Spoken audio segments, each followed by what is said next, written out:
સમાચારમાં આગળ વાત કરીએ તો ગાંધીનગરમાં ઉત્તરાયણ પર્વની ઉજવણી માટે લોકોમાં અનેરો ઉત્સાહ જોવા મળી રહ્યો છે। ત્યારે ગાંધીનગરમાં આવેલા મુખ્ય પતંગ બજારો સેક્ટર 21 સહિત 7 અને 24 તેમજ ન્યૂ ગાંધીનગરમાં પણ ખરીદી કરવા માટે પતંગ પ્રેમીઓની ભારે ભીડ જોવા મળી રહી છે। દ્રશ્ય પ્રકાશમાં આવ્યા છે।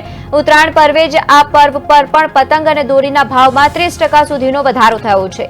આ વર્ષે સરકારે ચાઇનીઝ દોરીની સાથે કાચવાળી દોરી પર પણ પ્રતિબંધ મૂક્યો છે। તેનો બજારમાં વેપારીઓને સાથે જ પતંગ પ્રેમીઓનો મિશ્ર પ્રતિસાદ પણ જોવા મળ્યો હતો। જ્યારે સેક્ટર 21 સહિત ઘણા સ્થળો પર ચાઇનીઝ દોરી મળી રહી છે તેની સામે કડક કાર્યવાહી થાય તેવી લોકોએ માંગ કરી છે।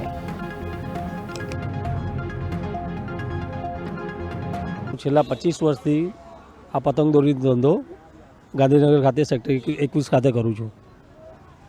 હાલ જે ઉત્તરાયણનો માહોલ છે એ થોડોક હાલ મંદી જેવું હજી બજારમાં લાગી રહ્યું છે। હાલમાં આજે 2 દિવસ છે એ 2 દિવસમાં જો થોડો પબ્લિકનો ઉત્સાહ આવે વધારે તો વેપારીઓને થોડીક રાહત થઈ જાય।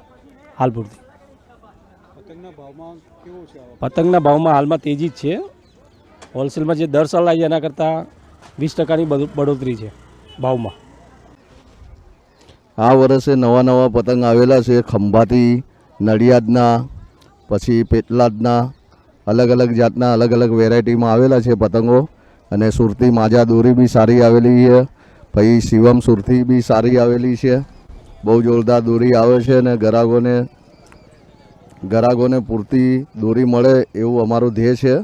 ને સારી દોરી મળશે અમારા ત્યાં, 1 નંબર ક્વોલિટી મળશે। બહુ સારો અનુભવાય છે, પણ ગયા વખત કરતાં આ વખતે થોડું મોંઘવારી નડે છે, પણ તો બી અમારો ઉત્સાહ થોડોક વધારે છે, એટલે અમે લેવા તો છોકરાઓ માટે આવ્યા જ છીએ। હા, ગાંધીનગરમાં જ મનાવીએ છીએ।